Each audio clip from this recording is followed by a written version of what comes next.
Vamos a iniciar nuestra plática de hoy, Cambio en el Debate, y tenemos la grata presencia de un amigo, de un nicolaita, Mario Alberto Cortés, para no confundirlo. Sí. Él es catedrático de la Facultad de Filosofía de la Universidad Michoacana, y hoy queremos platicar sobre la filosofía, cómo está el proceso de consumo de la gente y algo sobre religión. Y en ese sentido, Alberto, hoy se habla de crisis económicas, crisis sociales, crisis políticas, culturales.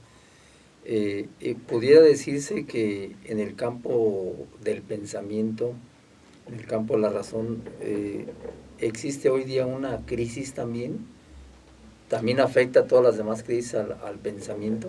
Yo creo que la respuesta sería doble, ¿no? Por un lado sería un sí, por otro lado sería un no, ¿no? ¿En qué sentido sería un no? Bueno, crisis de pensamiento podría significar el hecho de que haya menos personas interesadas en el cultivo, digamos, del pensamiento, en la producción, en la generación de ideas, de propuestas. Y me parece que en este asunto no habría crisis de pensamiento, ¿no? Me parece que sí hay, digamos, una actividad, inclusive yo diría que hasta creciente, ¿no? En este tipo de ámbitos, de campos, y por lo tanto yo no creo que se debería hablar de una crisis ahí. Inclusive, si ponemos un termómetro en el hecho de las publicaciones, por ejemplo, o de las figuras descollantes en la actualidad sobre diversos ámbitos del pensamiento, no habría tal crisis, yo creo, ¿no? Ahora, si hablamos en el reconocimiento, en el impacto del pensamiento en la vida social, en el peso que se le daría en políticas públicas, por ejemplo, en la vida social en general, ahí me parece que sí podemos hablar de una crisis, ¿no? Tengo un ejemplo clarísimo. Platicábamos contigo antes de entrar al aire de esta reforma petrolera, ¿no? Que está en estos momentos discutiéndose. Creo que a las 11 de la mañana retomaba la discusión, más bien. Pero bueno, ha habido mesas redondas en la universidad, por ejemplo, en diversas universidades con especialistas, gente que sabe del tema de mucho tiempo y que podría aportar propuestas precisamente generadas por esta capacidad de pensamiento que poseen estos investigadores. Y sin embargo, ese tipo de resultados o de prácticas, digamos, discursivas, ¿no? Donde se trata de que el problema se vea desde perspectivas muy distintas, muy diversas, pues no se toma en cuenta. ¿Ya? Para los diputados y los senadores parece que son especialistas en todo, que tienen un conocimiento profundo en todo y que no requieren de recurrir a las universidades, digamos, a los intelectuales en general, si les podemos llamar así, para, digamos, tomar elementos de su experiencia, de su actividad precisamente creativa, de ideas y de propuestas para, bueno, sobre eso auxiliarse y hacer una reforma pues, mucho más razonable, mucho más adecuada a lo que el país realmente necesita. La reforma, es claro, ha sido formulada por un grupo, digamos, no muy claro, pero parece que, insisto, no ha habido un aporte, porque no ha habido esta apertura para que estos pensadores, digamos, esos intelectuales, esos académicos, tuvieran realmente una influencia en este tipo de campo. Así que en ese sentido sí habría crisis, ¿no? Y la universidad como creadora, por ejemplo, de que no es la única, evidentemente, hay intelectuales y pensadores que trabajan fuera de las universidades y muchos, pero por decir un ejemplo, las universidades raramente somos consultadas o invitadas, digamos, a la participación de este tipo de debates, no solamente en el asunto de la reforma petrolera, sino en cualquier otro tipo de asunto, ¿no? La violencia que sufrimos en el Estado, la forma de crear un tejido social mucho más fuerte, es decir, no hay entonces realmente una valoración real del pensamiento, y entonces en ese sentido podemos hablar de que sí hay una crisis, ¿no? Y en este caso, ¿qué significa que la filosofía, que ese pensamiento, vamos a ponerle adjetivo, crítico, reflexivo, se dice que hoy está ausente de la calle? ¿Qué tan cierto es esto? Yo creo que otra vez debería regresar a la calle y algo así. Yo creo que otra vez es difícil la respuesta, como una especie de generalizar de forma así absoluta. Y en general yo diría que es cierto, ¿no? No hay una gran presencia del pensamiento crítico, si la filosofía, como tú dices, la definimos un poco de esta manera. No que la gente tenga idea de qué dijeron los grandes filósofos, eso no es tan importante, sino como el hecho de esta actitud de cuando estamos en una vida social, pues poner en cuestión ideas, propuestas, tradiciones, y no solo poner en cuestión este tipo de ideas que recibimos o que dominan, digamos, la vida social, sino generar alternativas, ¿no? La filosofía tiene ambos componentes, yo creo, el crítico que te he señalado, pero también el propositivo, cómo generamos alternativas, cómo generamos propuestas nuevas a lo que nosotros recibimos. Y entonces, en ese caso, sí hay ausencia, ¿no? El ámbito de la formación escolar, que es donde uno esperaría que este tipo de capacidades pudieran formularse, pues no existe, ¿no? Afortunadamente, ahora en la reforma que se intentó hacer en la media superior, donde se borraban todas las materias de humanidades, parece que se dio marcha atrás finalmente, y parece que el próximo año, bueno, vuelven, digamos, materias de filosofía en todos los sistemas o subsistemas de media superior en el país. Entonces, es una noticia buena. La mala es que mucha gente pues, no está formada para dar estas materias y hay un problema de cómo formamos a los formadores a su vez. Entonces, en este caso, insisto, sí está ausente. Pero por otro lado, me parece que la demanda de ello no está ausente, y la presencia quizá muy periférica de este tipo de pensamiento existe, ¿no? Va en incremento. Tan solo yo lo podría, un síntoma muy notable, quizá muy tenue, pero en el sentido pues, que no impacta a mucha gente, es la aparición cada vez con más frecuencia de textos de pensamiento crítico y de filosofía destinados al gran público, no para especialistas, no para la gente que nos dedicamos a este asunto de manera profesional, sino para el ciudadano común y corriente que tiene la necesidad de, en una lectura rápida, en un acercamiento inicial y a veces suficiente a este tipo de temas, pudiera tener un elemento para considerar al momento de tomar decisiones y de actuar. No sé, hay un libro que recuerdo que un alumno mío lo mandaba a sus compañeros porque lo descubrió hace apenas unos meses, que es un texto ya viejón, que es un texto llamado Más Platón, menos Prozac, ¿no? Es un libro ya de hace más de 20 años, algo así, pero el título es muy revelador, ¿no?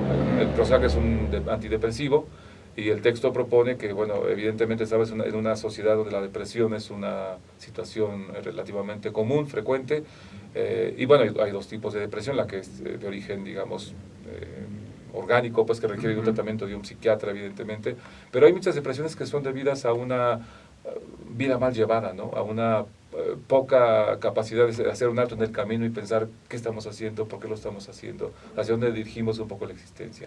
Y la filosofía puede ayudar en eso, ¿no? No que la filosofía te dé respuestas o te diga cómo hacer ese asunto, pero sí de invitarte a esta reflexión, a alejarte, digamos, un poco de la actividad ordinaria para determinar exactamente por qué te sientes como te sientes, por qué estás como estás.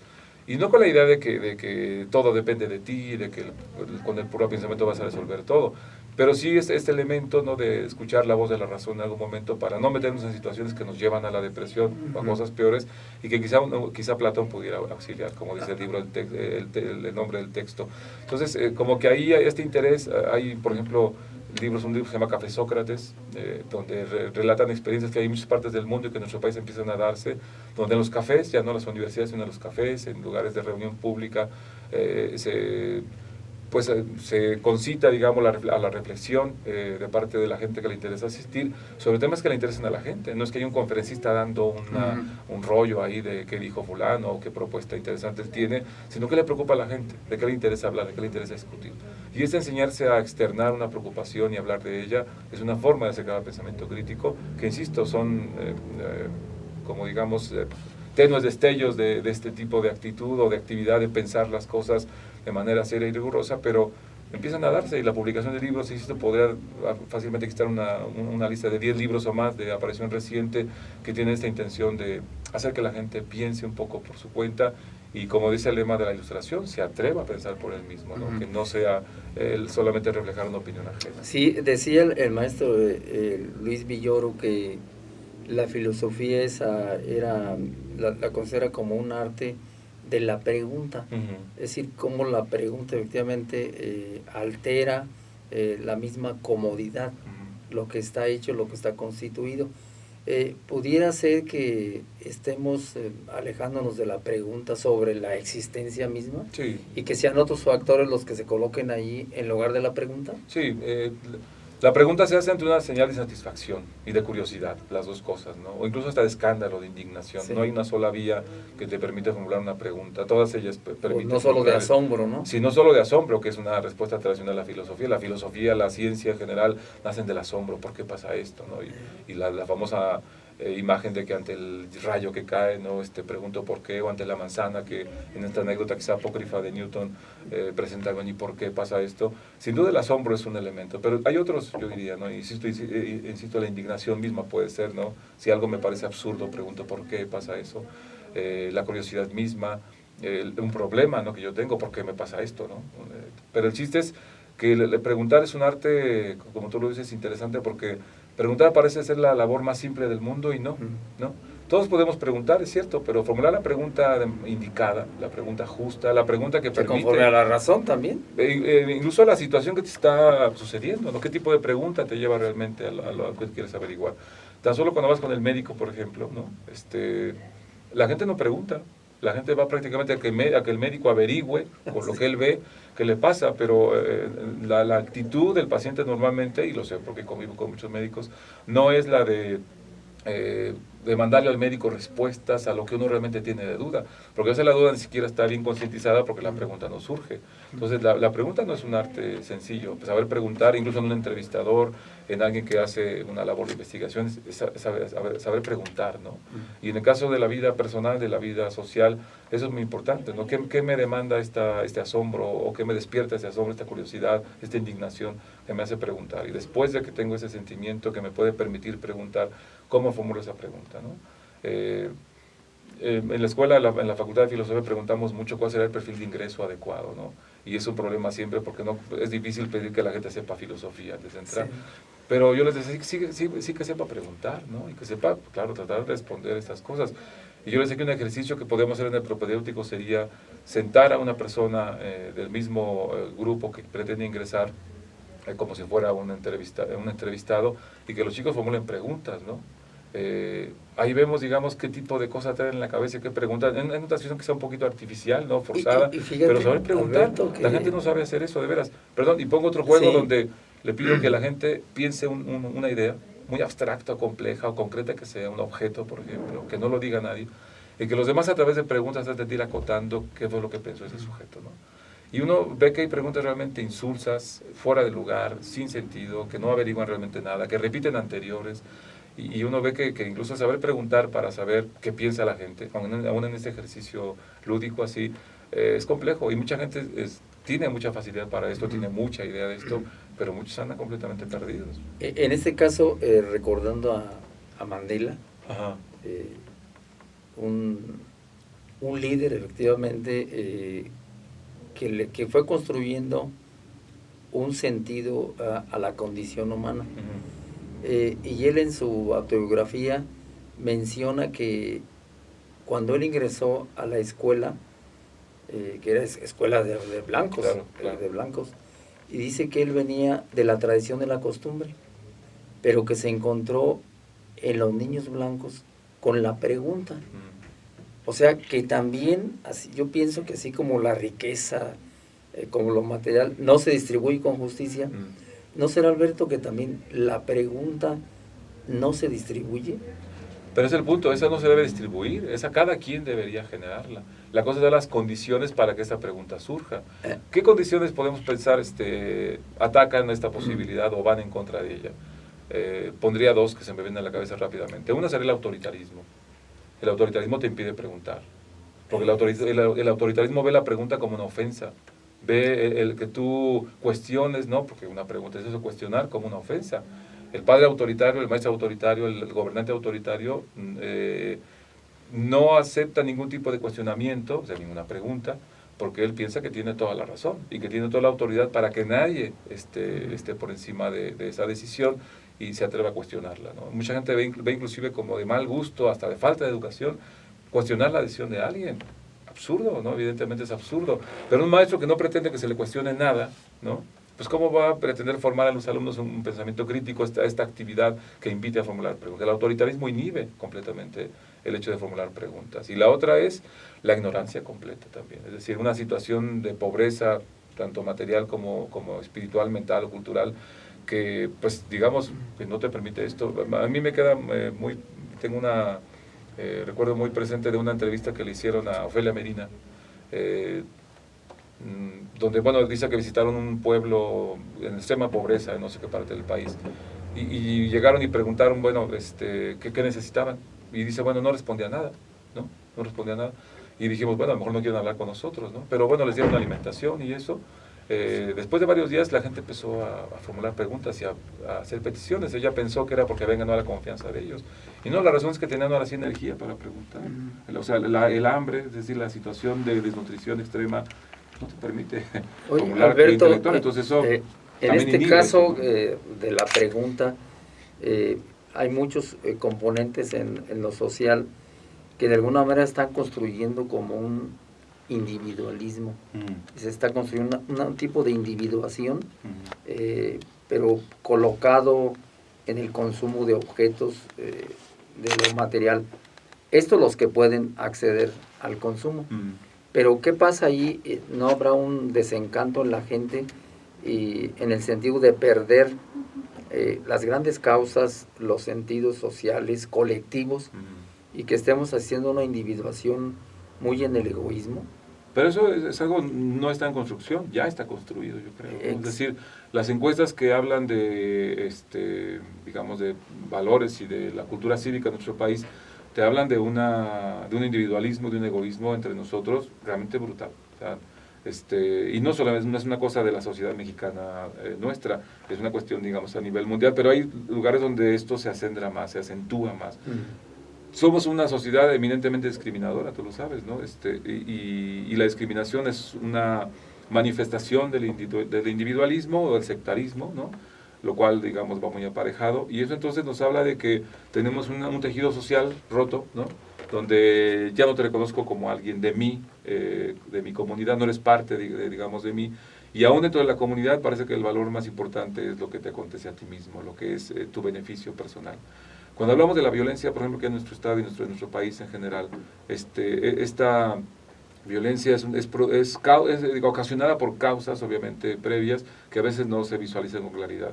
Y una expresión que se ha usado con frecuencia para explicar este asunto ha sido la ruptura del tejido social, ¿no es cierto? Y bueno, vemos ahora en Ciudad Juárez, por ejemplo, donde esos programas de reacondicionamiento, reconstruir el tejido social, es lo que es una esperanza para que la cosa mejore mucho. Pero ¿qué es romper el tejido social? Pues eso, que yo no tengo ningún nexo contigo, y menos con el que no veo, con el que está oculto para mí, pero forma parte de la comunidad y con lo cual yo no tengo ningún tipo de interés de interactuar, ni lo veo como una cuestión que tenga que ser relevante para mí. Somos una sociedad extremadamente individualista, y el problema más importante es eso, que no lo vemos. No somos conscientes de ello. Eso que tú señalas debería ser una discusión constante y de cómo hacer para que este individualismo se rompa, ¿no? Y generemos una cultura mucho más de comunidad, pero no se ve realmente ninguna estrategia, ni siquiera ninguna concientización de este problema, y eso es parte de la misma situación. Si yo no veo una problemática en mí mismo que debería mejorar como individuo, como sociedad, pues entonces no pienso en esta cuestión, no pregunto sobre ello, no genero alternativas, y ese es un grave asunto. Y en este caso decía el maestro Sánchez Vázquez que la filosofía no es improductiva, porque de alguna manera todo la necesitamos para encontrarle un sentido a la existencia, y por lo menos preguntarnos si ese sentido va en el camino de lo humano, de la condición humana, o hay una desviación. Entonces hoy la filosofía sí tiene sentido, sí tiene razón de existir, sí la necesitamos, porque hoy vemos cómo el valor de cambio o incluso la misma ciencia han perdido los grandes fines humanos. Podemos decir entonces que la filosofía sí tiene razón de ser. Claro, inclusive alguien diría, bueno, ¿cómo va a decir otra cosa si es una persona de filosofía la que está hablando? Pero yo no creo que estemos discutiendo un asunto meramente gremial o ahora, si una facultad de filosofía no existiera en un lugar, eso no le resta peso a la filosofía ni le resta importancia a la filosofía. No hablamos de la filosofía académica, de la filosofía, digamos, que se hace en una universidad, sino algo mucho más extenso, ¿no? Por eso una figura que ahora ha vuelto a tomar una vigencia importantísima es Sócrates. Porque Sócrates nunca enseñó en una universidad, no había universidades para empezar, pero nunca formó una escuela, ¿no? En sentido de una academia, eso lo hizo su discípulo. La pregunta en la calle. Era la pregunta, el ágora, exactamente. la plaza. Era el espacio público, el lugar idóneo para discutir. Entonces ahora parece que la filosofía se ha recluido en la universidad muchas veces, y es el ámbito periodístico, el ámbito de la discusión pública que se da en medios de comunicación, la que suple a veces la discusión o el debate público o la cosa pública. Pero el problema está que esos medios de comunicación en general, y tú lo sabes bien, no están interesados en esta cuestión, digamos, de formular críticas, de cuestionar instituciones o prácticas, digamos, o valores dominantes ahora, y de proponer alternativas. Entonces, como que es una situación paradójica. Se requiere la filosofía, es cierto, pero quien podría quizá iniciar o tener un desempeño interesante en eso está recluido en las universidades. Y en el ámbito público, en el debate público, donde se da realmente el debate y la discusión, en ocasiones está ausente esta capacidad crítica y de propuesta. Y no solo que el filósofo tenga la respuesta, eso es una cosa que deberíamos tratar de evitar. No es que el filósofo tenga la respuesta a los problemas que está buscando la sociedad. También para nada. Tiene la pregunta. Tiene la pregunta más bien, y tiene el hecho de poder, yo creo que sí, formular las condiciones que permiten llegar a un debate donde podamos intervenir todos, porque los problemas nos competen a todos, y llegar, digamos, a esta respuesta. Recuerda la actitud de Sócrates, él no pretendía saber la respuesta, no pretendía enseñar. Eso es muy interesante de él. Él se describía a sí mismo como una partera, ¿no? Cuya labor consistía en poder hacer que su interlocutor pariera ideas, ¿no? Generara ideas. La labor del filósofo es hacer que el otro por sí mismo sea capaz de generar una propuesta, una alternativa, una salida a una problemática. No que él, cual creador de una doctrina cuasi religiosa, pudiera formular a los demás que tuvieran que creer y seguir. No, es la actitud más bien de que cada quien piense un poco por sí mismo. Entonces, volver la filosofía, digamos, como decíamos, a la calle, a la palestra pública, a la discusión pública, no como, insisto, lo que los filósofos han pensado, sino como esta capacidad de formular preguntas y contestarlas de manera crítica, es una labor necesaria, pero que, insisto, en este momento no existe esta coherencia entre lo que se hace en las universidades muchas veces, en este casi gueto que se da ahí, y las necesidades, digamos, externas, ¿no? Y es lo que deberemos estar haciendo. Las universidades hacen eso con lo que llaman la función sustantiva de difusión de la cultura, ¿no? Publicando cosas, yendo a congresos, cuando se nos invita a la radio, a la televisión, estando presentes, tocando temas en las universidades que no son puramente académicos, es importante también. Pero hay una labor todavía muy pendiente, sin duda, aquí para realizar. Bueno, Alberto, dejamos pendiente el aspecto de la religión, y en otra ocasión lo abordaremos, y pues en esta ocasión te agradecemos tu presencia en este espacio y Camino al Debate, y tenemos ese pendiente. Lo dejamos en el tintero. Bueno, claro, en cualquier momento que haya oportunidad podemos Gracias por estar aquí, Alberto. Hasta luego, gracias por la invitación.